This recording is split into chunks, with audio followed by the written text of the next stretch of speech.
Joëlle Milman, sénatrice gauche républicaine et socialiste. Bon, oui, d'abord je voudrais féliciter Sophie et tous ceux qui ont travaillé sur ces sujets, parce que je crois qu'il faut réunir l'opinion publique de ce pays, le monde du travail, les forces progressistes et évidemment la gauche auquel je prétends appartenir. Parce qu'on a quand même avalé beaucoup de couleuvres, avalisé beaucoup de recul. Et Guillaume a bien expliqué qu'il y avait des raisons qui, entre guillemets, avaient poussé à ça, même si je reste convaincue qu'il n'y avait pas besoin de céder à ce point. Tout le thème de la compétition mondiale, hein, pour être performant, il faut avoir plus de flexibilité, plus de précarité, segmenter le travail, externaliser le truc, enfin vous connaissez par temps le discours.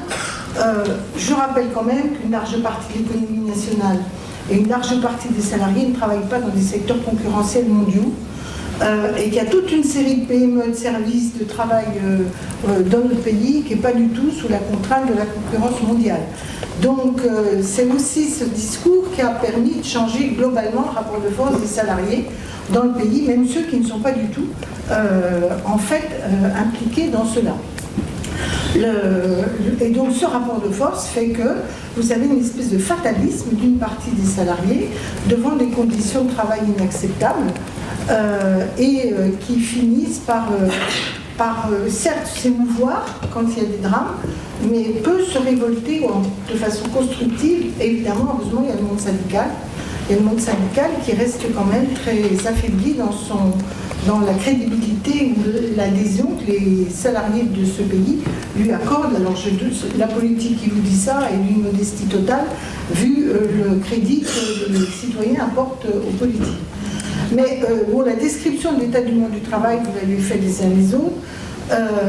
Donc que peut-on faire à l'étape où nous sommes ? Parce que je suis une optimiste résolue, en tout cas une combattante résolue. D'abord, je pense que tout le travail qui a été fait, que vous avez présenté, exige qu'on fasse maintenant des propositions de loi, une ou plusieurs, qui posent la question politique, publique au Parlement. D'abord, ça sert à ça un Parlement, c'est normalement le peuple qui exprime ses attentes et ses besoins. Donc on peut prendre des initiatives parlementaires, et le mieux est souvent d'en faire plutôt par thème que le grand truc qui refait complètement la loi pour la santé au travail. Parce que nos concitoyens, c'est quand même assez technique, ont du mal à... Bon, je prends l'exemple qu'après ce qui s'est passé, même si on ne sait pas du tout si à Lubrizol il y a un problème de sous-traitant, mais on le sait dans les centrales nucléaires. On a les rapports d'EDF qui disent que la sous-traitance dans les centrales nucléaires est un facteur de risque majeur. Pour tout le monde, et évidemment, en premier lieu pour les salariés qui y sont. Faire une PPL qui dit tous les sites Seveso 2 doivent interdiction absolue de la sous-traitance et les sites similaires pourraient faire... Enfin, parce que oui, il faut des choses un peu raides pour poser la question de la sous-traitance et du risque. On peut faire de la même manière tout ce que vous avez dit sur la restauration sous un biais ou sous un autre des CHSCT. Moi, j'arrive toujours pas à comprendre comment on a pu accepter ça. Enfin, parce que moi, j'entends bien l'argument, il faut que ça monte au plus haut niveau pour que le patron soit sensible. Mais rien n'empêche que vous obligiez à avoir des CHSCT et d'obliger que tous les ans, il y ait un rapport des CHSCT qui soit obligatoirement mis à l'ordre du jour de l'organisme. Ce qui vous permet ce jour-là de dire au patron, dites donc, vous avez vu le nombre de suicides, etc. Enfin bon, c'est pas l'un ou l'autre. Il me semble qu'on peut faire de temps en temps l'un et l'autre, sans désorganiser les entreprises françaises de manière dramatique. Donc là, il y a tout le champ législatif qu'on peut... Moi, le truc qui me révolte le plus, parce que, hélas, ces débats, on les a eus pendant les quinquennats précédents, et je dois rendre hommage à Benoît Hamon, qui, par exemple, dans sa campagne, a quand même voulu mettre la question des conditions de travail, même si c'était très ciblé burn-out et autres, comme un autre élément du débat politique, parce que c'est pas le travail, et je prends n'importe quelle condition de travail pourvu que j'en ai un, j'ai des salaires, c'est un tout. Hein, il faut qu'on ait le droit au travail, et on doit avoir des conditions de travail dignes, et ne pas accepter cela. Or, cette contradiction entre, vous soyez déjà bien content, vous avez un boulot, ce que les gens intériorisent, hein. Les gens intériorisent en disant, attends, je ne vais pas en rajouter, moi, ils vont me licencier.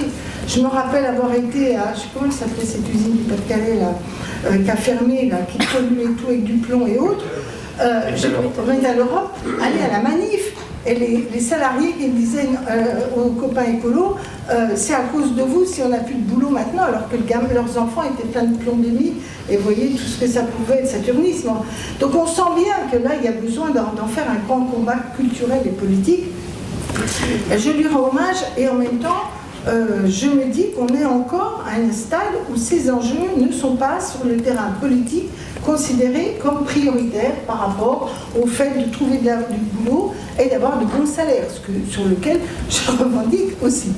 Alors pourquoi je dis ça? Parce que je pense qu'il faut rajouter à ça qu'au moins on aurait pu espérer que la fonction publique, et moi je suis d'une génération du monde, où quand on a fait le programme commun et qu'on a gagné en 81, on pensait que les entreprises publiques, la fonction publique, devait, au-delà du fait que c'était une forme de souveraineté, etc., être exemplaire dans les rapports sociaux, ou en tout cas contribuer à tirer vers le haut l'ensemble des rapports sociaux de ce pays.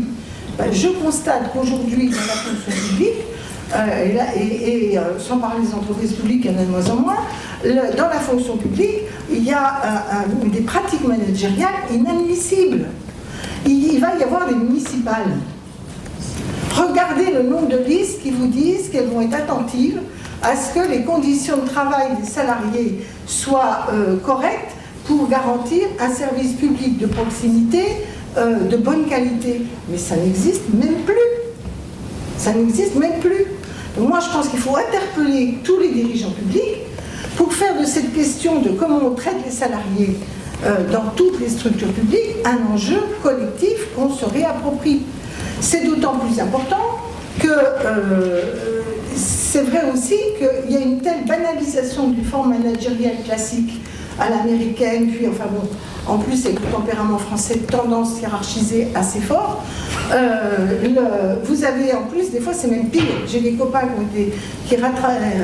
qui sauvaient des entreprises en difficulté et qui me disaient, j'ai des fois plus de mal dans des entreprises françaises classiques où la hiérarchie ne veut pas admettre qu'il faut écouter les salariés que dans certaines boîtes étrangères. Tout ça pour vous dire que la culture managériale dans ce pays doit redevenir un débat. Il y a une atomisation, la manière dont quand on fait les points, la notation, comment on peut humilier les gens, le nombre de fois où ils sortent en pleurant, hein, et pas que les dépressifs en difficulté, hein, parce qu'il y a cette culture de faut pressurer les gens pour qu'ils soient rentables. Et dans la fonction publique, il me semble qu'il faut y être très attentif.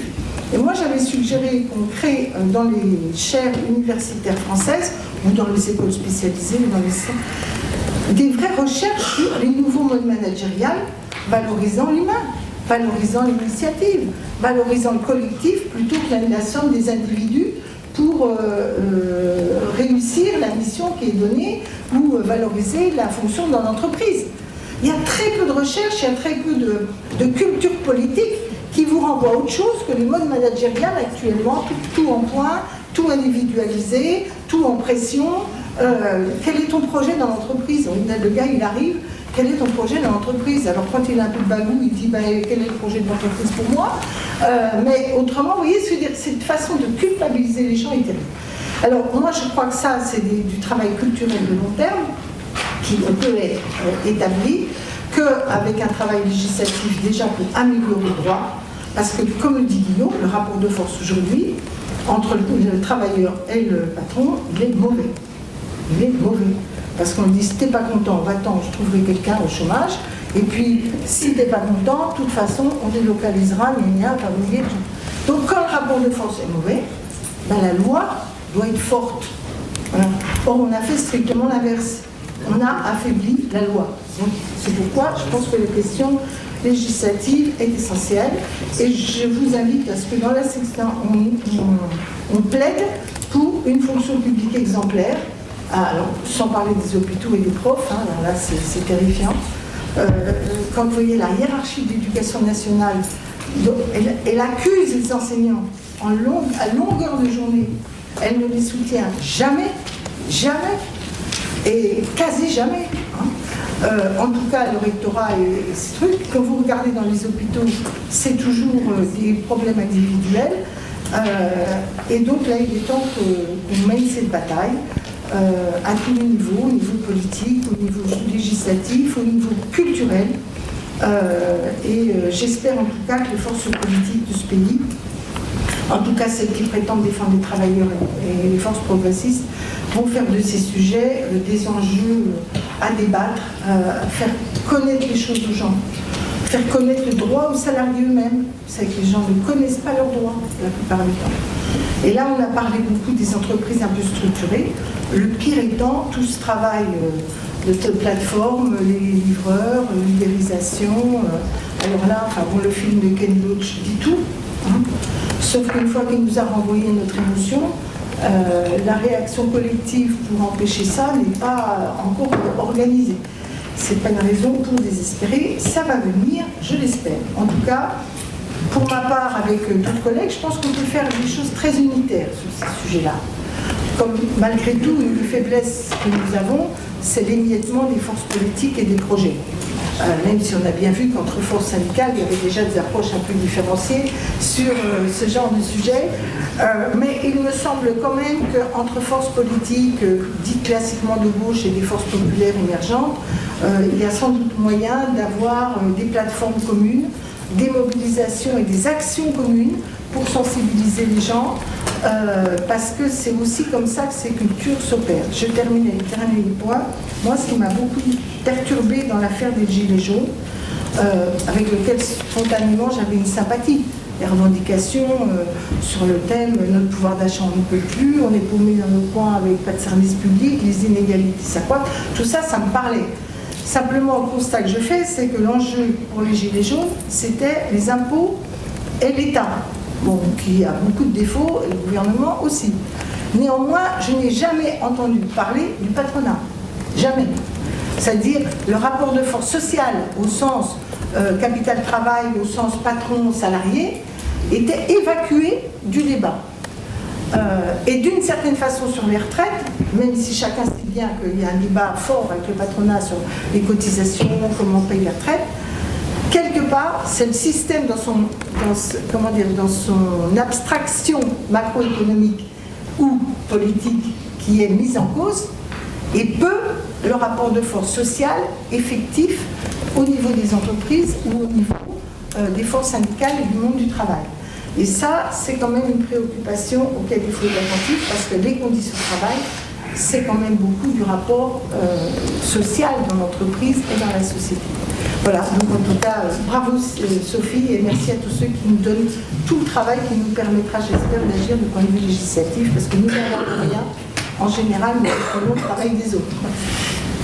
Merci Marie-Noël Guillemard. Alors, je vais passer la